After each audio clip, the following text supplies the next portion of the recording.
सुरेश जी के प्रयासों से जो ये आज का जो महापरिनिर्वाण दिवस का जो प्रोग्राम है, जो भारत में बहुत कम जगह हो पा रहा है, और जैसा कि गुरु जी ने बताया अभी कि इन्होंने परमिशन भी ले रखी थी और सभी गणमान्य मनीषी जो हमारे दाएं तरफ और बाएं तरफ बैठे हुए हैं, जिसमें से करदम जी भी हैं, ब्रजेश जी हैं, अभी ये इंजीनियर साहब गौतम जी बात कर रहे थे। आप सभी श्रेष्ठ जन, कुछ वरिष्ठ जन भी दिखाई पड़ रहे हैं और मेरे प्यारे बच्चे। वैसे तो इतनी देर से आप लगातार सुन ही रहे हैं। मैं बहुत ज़्यादा बोलने के मूड में नहीं हूँ क्योंकि बच्चे बहुत छोटे छोटे हैं और मैं दुनिया की सबसे जटिल चिकित्सा विज्ञान की सबसे टॉप डिग्री का मास्टर हूँ, तो शायद मैं आपके लेवल पर उतना अच्छा न बता पाऊँ जितना भी एक मैडम बता रही थी। वो उन्होंने सिंपल एग्जाम्पल दे के आपको समझाया, पर मैं ये जरूर कहूँगा जरा ध्यान से सुनिए, जितने मिनट सुनिए उतने मिनट ध्यान से सुने, बच्चे भी सुने। ये बच्चों के काम की बात है कि आज एक ऐसे महापुरुष का परिनिर्वाण दिवस है जिसके लिए महापुरुष का शब्द भी छोटा पड़ जा रहा है। विश्व रत्न, विश्व विभूषण, सिंबल ऑफ नॉलेज, महान पॉलिटिशियन, महान समाज शास्त्री, अद्वितीय सुधारवादी, राष्ट्र प्रेमी, चिंतक, देश प्रेमी, देशभक्त, बुद्ध के जिसमें बुद्धत्व था, अभी आपने बंदे जी सुना, बोधिसत्व की उपाधि क्यों दी गई। अद्वितीय क्षमता, अद्वितीय तार्किकता, अद्वितीय अध्ययनशीलता, अद्वितीय व्यक्तित्व और अद्भुत शरीर आकार, जिस महापुरुष का आज आप महापरिनिर्वाण दिवस मना रहे हैं, हम उसी की संतान हैं और उनको आओ पहले भावभीनी श्रद्धांजलि वहीं बैठकर मनोयोग के साथ पूरे मन के साथ उनको अपनी श्रद्धांजलि पहले प्रस्तुत कर लें वहीं बैठे बैठे, ताकि एक मैसेज जाए कि हम जिसकी संतान हैं, हम जिसकी वजह से हैं, हमारा अस्तित्व जिसकी वजह से है, हमारा देश जिसकी वजह से है, हमारा राष्ट्रीय अखंडता जिसकी वजह से है, हमारा भाईचारा जिसकी वजह से है, हमारी समता जिसकी वजह से है, हमारी ममता जिसकी वजह से, हमारे अधिकार जिसकी वजह से, हमारी शिक्षा जिसकी वजह से, हमारा कद जिसकी वजह से, हमारी आवाज जिसकी वजह से है, हमारा पद जिसकी वजह से है, हमारी अखंडता जिसकी वजह से है, ऐसे महापुरुष की हम संतान हैं। और इसके बाद अगर हम भिखारी बने रहते हैं तो इसमें महापुरुषों का दोष नहीं, हमारा खुद का दोष है।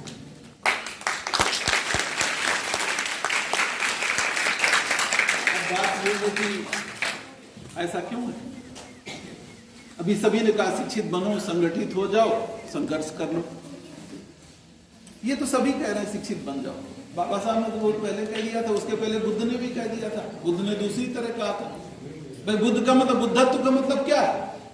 पूरा बुद्धत्व बेस्ड है, मानी बनते जी ज्ञानी है, बताएंगे purification of thought process and knowing the cosmos is complete Buddhism.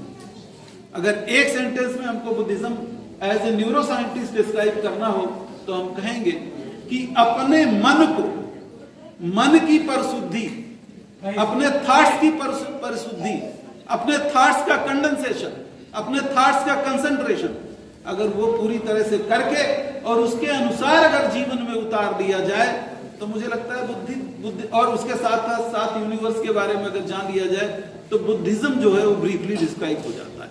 बहुत कुछ है उसमें, इतना आसान होता तो सभी कर लेते। मैं चूंकि ब्रेन का ही सर्जन हूं, मैं समझता हूं अभी सुरेश जी ने कहा आपको अच्छा लगेगा, मैं सिर्फ इसलिए बताना चाहता हूं कि आप जैसे बच्चे जो आज यहां पर बैठे हुए हैं, कोई भी बच्चे की उतनी खराब ड्रेस नहीं जितनी मेरी प्राइमरी स्कूल में थी।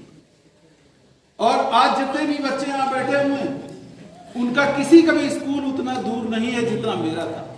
18 किलोमीटर में चलाकर साइकिल से जाता था 3 किलोमीटर की सड़क भी नहीं थी उसमें, और बरसात में तो और आफत होती थी। और जिस प्राइमरी पाठशाला में मैं पढ़ने जाता था वो 2 महीने हमें बंद करना पड़ता था, क्योंकि बीच में एक नदी जाती थी जिसमें हमारे जैसे बच्चे डूब जाए। और संघर्ष ये सब कहां से आया? बाबा साहब की छोटी सी जीवन संघर्ष। मुझे एक बार कुछ दबंग लड़कों ने हमारी पिटाई कर दी थी। मेरे भाई को जब मैंने बताया तो मेरे भाई ने कहा कि तुम तो इतने में घबरा गए। और उन्होंने कक्षा 7वीं में मैं था, उन्होंने बाबा साहब की एक जीवन संघर्ष नाम की किताब ला के मुझे दे दी। 2-4 दिन में मैं पढ़ डाला, और उसके बाद जो मुझ में ताकत आई, तो आपको ये जानकर खुशी होगी कि वो गांव का बच्चा जो जातिवाद में ग्रसित था, जिसको रोज हीन भावना की फीलिंग करवाई जाती थी, जिसको रोज ही एहसास करवाया जाता था कि कहां पैदा हुआ, जिसके पास पढ़ने के साधन नहीं थे, जो 59 हो चुका है, वो भारत का नहीं एशिया का सबसे ज्यादा पढ़ा लिखा न्यूरोसर्जन है। ऐसा मैं नहीं कह रहा हूं, ऐसा गूगल भी बता देगा आपको। उसमें साइट पर राजकुमार डालेंगे, आपको पता चल जाएगा। इसमें मेरी कोई तारीफ नहीं है, इसमें मेरी कोई तारीफ नहीं, बिल्कुल नहीं। तारीफ सिर्फ इस महापुरुष की है जिसकी जीवन संघर्ष की, हमारे भाई की तारीफ है, जिसने मुझे 7वें क्लास में लाके दे दी।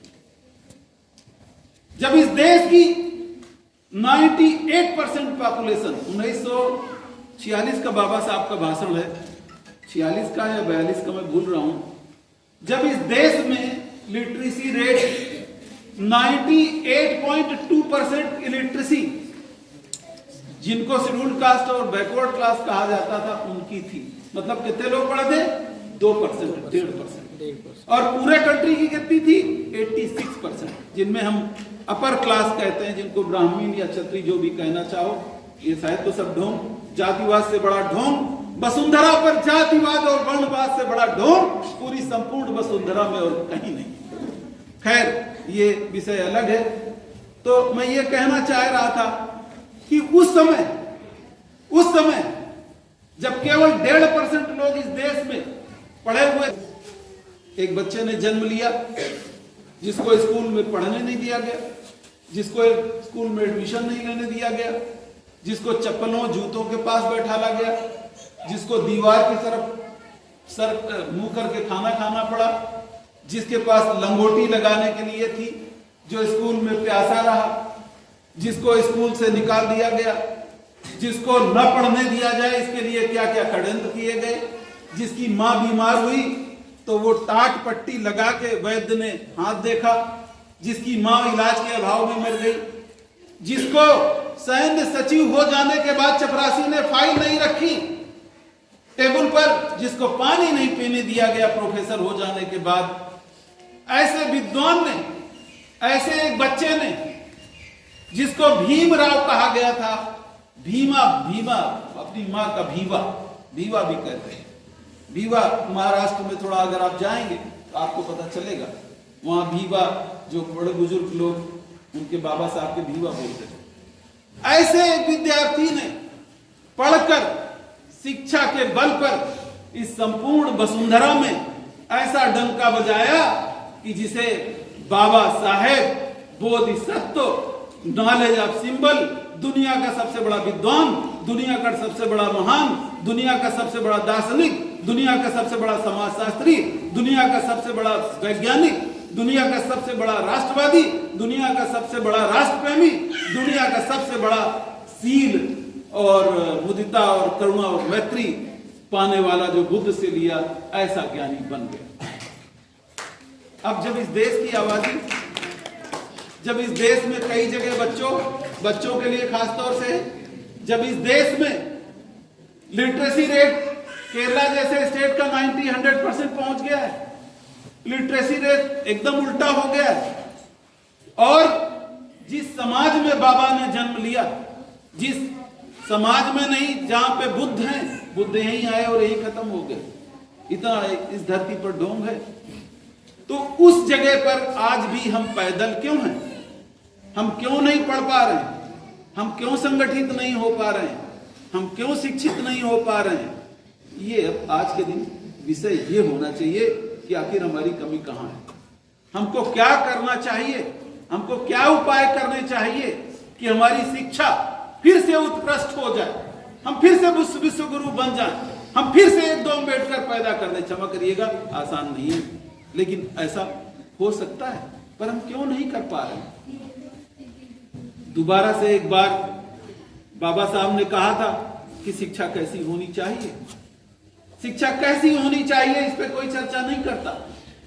अरे शिक्षा ऐसी होनी चाहिए कि बच्चों को केवल आंकड़े उनके दिमाग में न ठूसे जाएं। शिक्षा ऐसी होनी चाहिए जो मानसिक विकास करे, जो समस्या है उसका समाधान निकाल सके, जिसमें सोच डेवलप हो, जिसमें मानसिक विकास डेवलप हो, जिसमें समाज सेवा की भावना पैदा की जा सके, जिसमें करुणा मैत्री डेवलप हो, जिसमें शिक्षा की पराकाष्ठा डेवलप हो, जिसमें सोचने की क्षमता डेवलप हो, जिसमें रोज नए नए थॉट्स डेवलप हो। क्या ऐसी शिक्षा हम बच्चों को दे रहे हैं? नहीं दे रहे। क्यों नहीं दे रहे? क्योंकि शिक्षा में अब ग्रहण लग चुका है। बाबा साहब ने कहा था, बाबा साहब को ही हम कोट करेंगे, बाबा साहब ने कहा था कि शिक्षा और शिक्षा के स्कूल ऐसे पवित्र मंदिर हैं जहां पे स्वस्थ और अच्छे नागरिकों का निर्माण होता है। दुनिया के और किसी क्षेत्र में अगर पॉलिटिक्स हो जाए, व्यवसाय हो जाए, तो वहां तो नुकसान उतना नहीं होगा, लेकिन अगर शिक्षा के क्षेत्र में व्यवसाय हो गया तो इस देश में स्वस्थ नागरिक पैदा होना बंद हो जाएगा। और वही अक्षरशः आज हो रहा है, क्योंकि शिक्षा के क्षेत्र में जो व्यवसाय घुस गया, जो बिजनेस घुस गया, जो पॉलिटिक्स घुस गई, जो वाद घुस गए, जो क्षेत्रवाद घुस गए, जो तरह तरह के वाद घुस गए, उन्होंने शिक्षा, इस देश की शिक्षा को लगभग जमीन पर दोबारा से ला दिया है। और प्राइमरी में, जहां प्राइमरी पाठशाला में पढ़ के एक बच्चा न्यूरो सर्जन बन सकता है, उस पाठशाला में पढ़ के आज का बच्चा सिपाही और पटवारी, जिसकी पोस्ट भी खत्म होने जा रही है, वो भी नहीं बन पा रहा है। तो जरूरत कहां है? हम केवल शिक्षा शिक्षा कह के अगर शिक्षित हो जाएंगे, और ये बात केवल दलित या मैं किसी बैकवर्ड क्लास के लिए नहीं कह रहा हूं।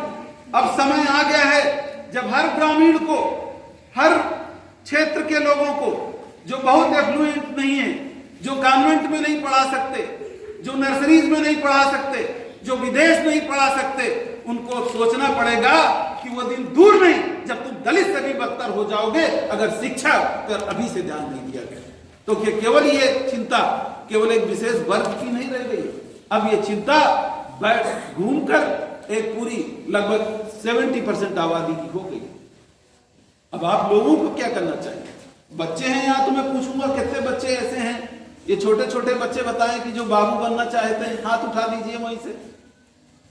बाबू एक भी नहीं बनना चाह रहा। इंजीनियर कितने बनने चाह रहे हैं?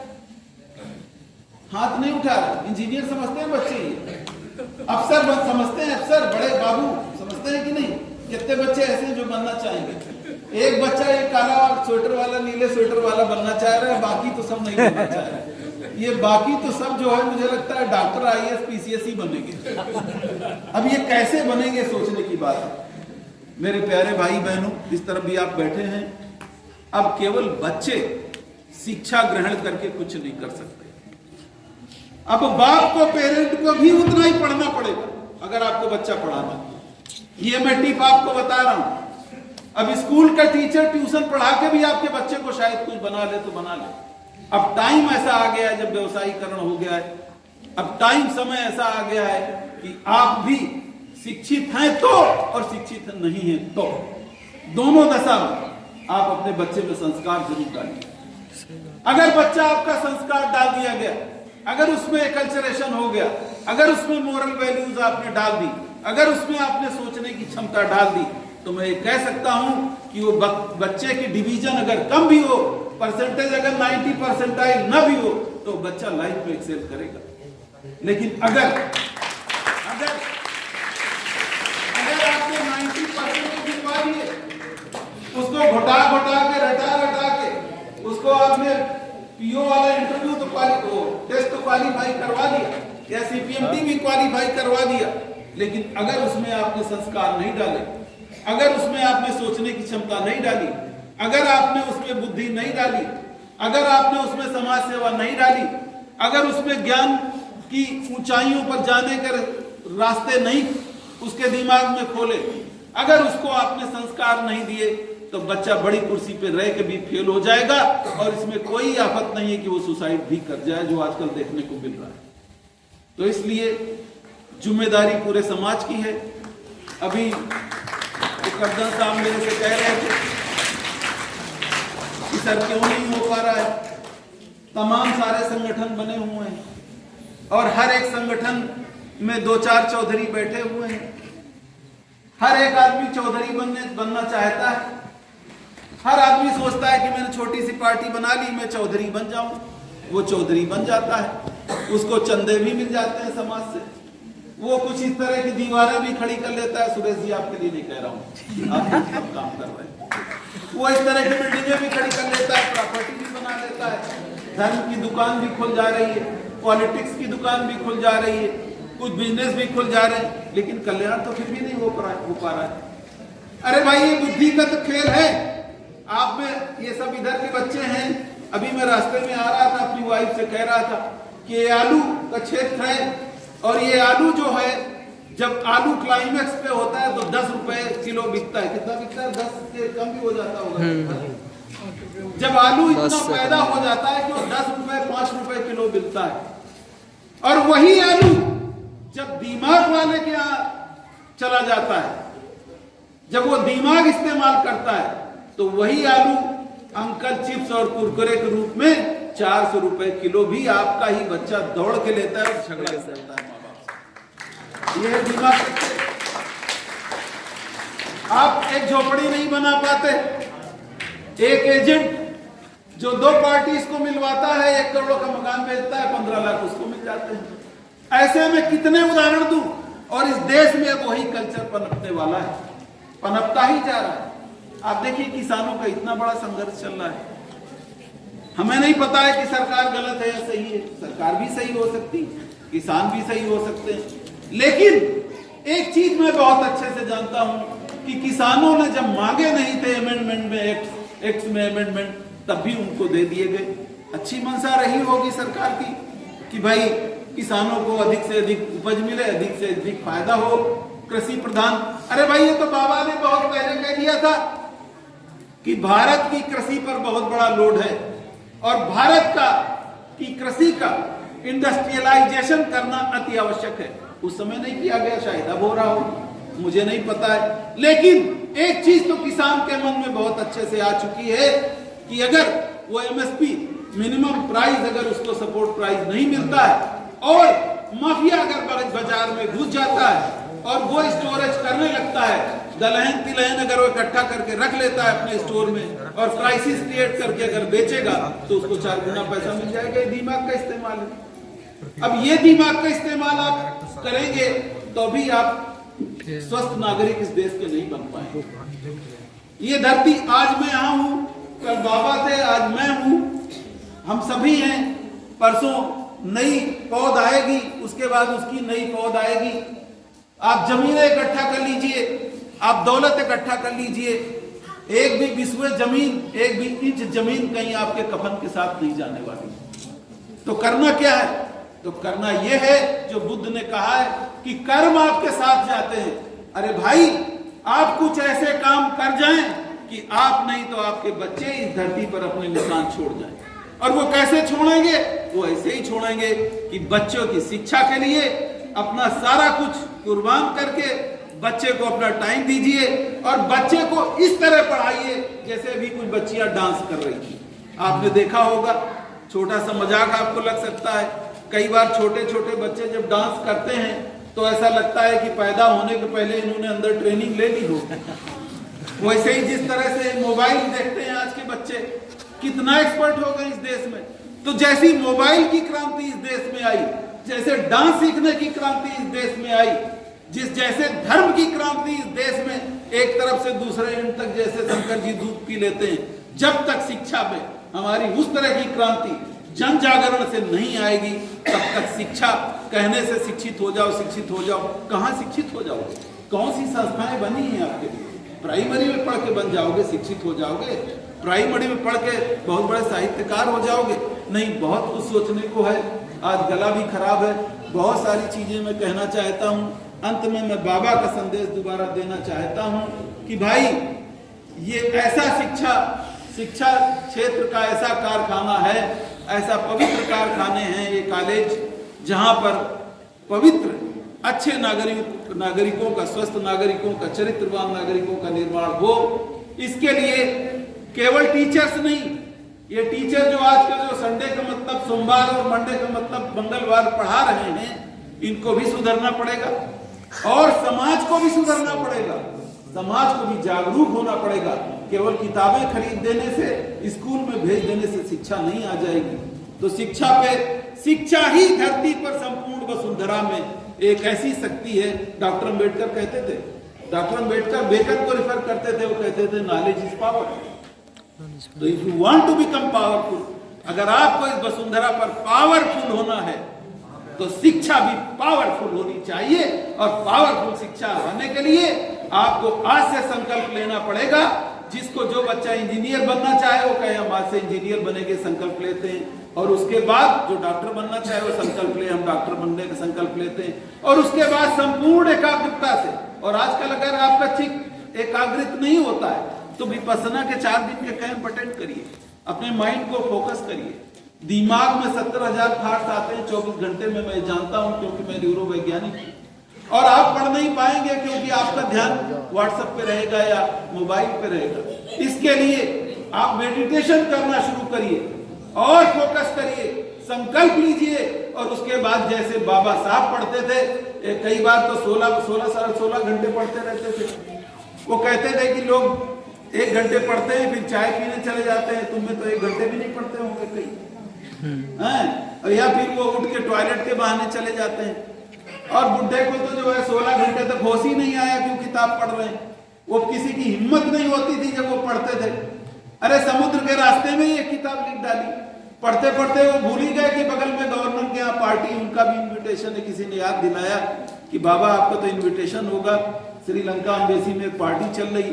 उन्होंने कहा संभवतः मेरे पास, क्या आपके पास निमंत्रण नहीं आया? उन्होंने कहा संभवतः मेरे पास पहले ही आया होगा, लेकिन मेरे पास इतना टाइम नहीं है कि इन पार्टीज में जाके मैं अपना समय बर्बाद करूं। ये भी बता दूं, बाद में उन्होंने नियम बना दिया था कि भाई जिसको उनको खाना खिलाना है वो खाना हमारे घर में ही ले आए तो 1 घंटे जाने आने का बच जाएगा।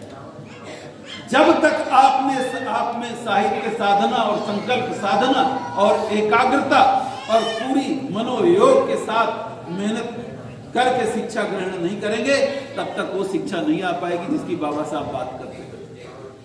तो अल्टीमेटली शिक्षित जरूर बने, बाकी कुछ कर पाए न कर पाए, संगठित हो पाएंगे कि नहीं हो पाएंगे। इस देश में जैसी जितनी ईगो है उसमें खंड खंड होते ही चले जा रहे हैं। लेकिन अगर शिक्षित आप हो जाएंगे तो ऑटोमेटिकली आप पावरफुल हो जाएंगे, और जब वो हो जाएंगे तो बाकी की दोनों चीजें अपने आप आपके पास आ जाएंगे। क्योंकि शिक्षा ही एक ऐसी चीज है जो आप में आत्मबल कूट कूट कर आप में भर देगी। और जिस दिन आत्मबल आ जाएगा उस दिन इस धरती की कोई ताकत नहीं जो आपको ग्रो करने से रोक ले। इन्हीं शब्दों के साथ मैं विराम लूंगा। आपने इतनी देर हमको सुना, खासतौर से बच्चों ने, इसके लिए